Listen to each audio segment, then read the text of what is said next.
Way to Grow is brought to you by Lacoste Garden Center, located at 2787 St. Mary's Road.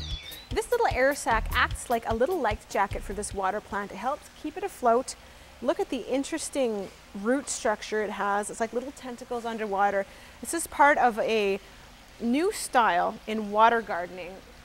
With me is Dwayne Friesen. He's our gardening expert today. And we're talking a little bit about this. It's not really a water feature, is it? It's a real water garden. It's a real water garden, and it's gives a few options. If you don't have room for a water pond in your own yard, this is something that can work. Or if you want an alternative to container gardening, you can use this in your own yard. And it can be very, very simple. In fact, it's so simple, it's almost funny sometimes, because what happens if you go away on holidays? What do you have to do? You have to get the neighbors to come over and water, right? Yep. You don't have to do that here. That's These right. plants take care of themselves.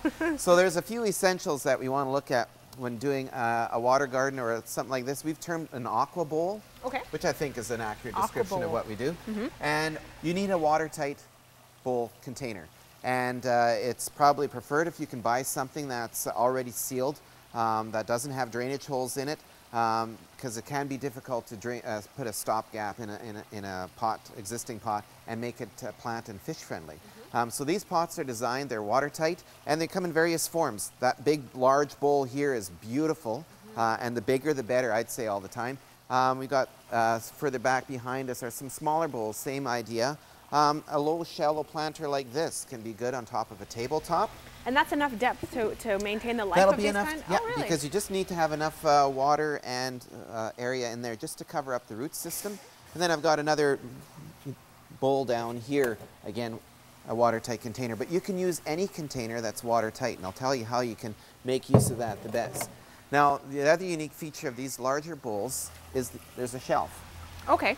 I don't know if you can hear me knocking. I can. But there's a shelf there, so that half the pond, or half the pot, has a shelf in it to let us put in the plants that we call the marginals. Those would be plants, they're in pots like this. They only need to be covered to this depth, so you wouldn't want to drop them down to the bottom of the pot. So that's why the shelf is in those bowls. So you're just covering up the top of the pot. Okay. That's all they need as far as coverage for the water on them.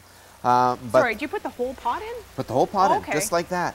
And what's unique with water plants is that they are potted into a container that has a soil in it. But the soil is only there to hold the plants down so they don't float away. The roots will come out. They'll be taking their nutrients out of the water itself. So the soil is just there to anchor the plants down so they don't float away. So this is a totally different philosophy Totally different in philosophy gardening, isn't there. it? Yeah. Okay. But you just put them in there, and you'd have your place for your marginals. So you can have your uprights here. You've got irises and a hytunia and a grass in there. And the plant that you kind of liked here, the water hyacinth, nice floater on top. And this one, like I said, they don't need the soil in it just to hold them down. This one is a floater. So if we lift it out, Wow. there's its root system and the little air sacs there that keep it afloat. And they grow like crazy. You can see it's sending off little babies here as well. But we also have a water lily in here. It's going to get ready to bloom. If the sun's going to shine today, this should probably pop open. And you have a water lily in there. So we've got all of the plants that you would have in your regular pond are represented in here. And the only difference that may make is if you're going into a smaller pot, you may not have as many. A couple questions I was going to ask, actually, spacing. How much is crowding an issue, or can you pack them in? You don't want to necessarily pack them in, but if you have lots of plants in there that cover up a lot of the surface area of the water, the plants are going to be drawing nutrients out, which will combat algae problems, and the shade that happens with the sun not being able to penetrate into the water will also combat the algae problems, so you can keep your water nice and clear. Now, the other thing that we can do, if you've got any kind of container that you like, you know, I've seen pictures with coolers, like old Coke cooler or something with that. Oh, neat. You can use a system like this.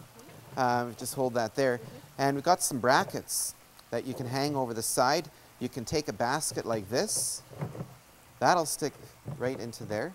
Now you can see this will be at water line. And now you can simply take your plants, put them into here. This is now our shelf that Okay. we've created, just like in that bigger pot. And then the rest will just float. The rest will just float, so we can put our water hyacinth in there. We still have room for our lily to go down in there.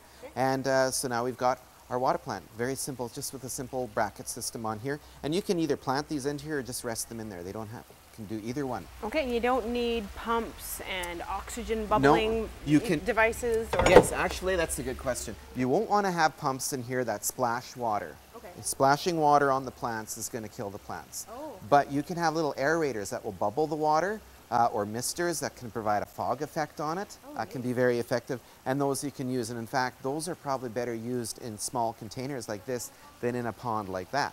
So you can use those kind of effects in there very effectively. And if you have an aerator in there, that'll also help keep your water clean. Okay. And just a few other things to note. Fertilizer for the plants can be in the use of a little tab like this. Lilies, which we've got here, are heavy feeders for best flowering. One tab like this every few weeks pushed into the soil would be all that you'd need to keep it going healthy, and there'd be enough nutrients in here that the rest of the container will be fertilized from that as well.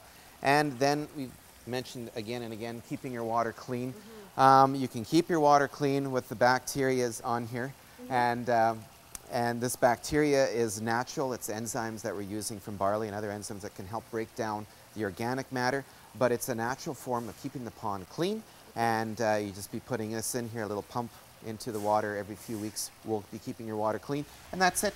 It's as easy as that. And if you don't clean it, are you going to get that green slimy? You can get the green slime that can happen, and you want to avoid that. But again, we've done nothing but treat it, just like we've said on these ponds here.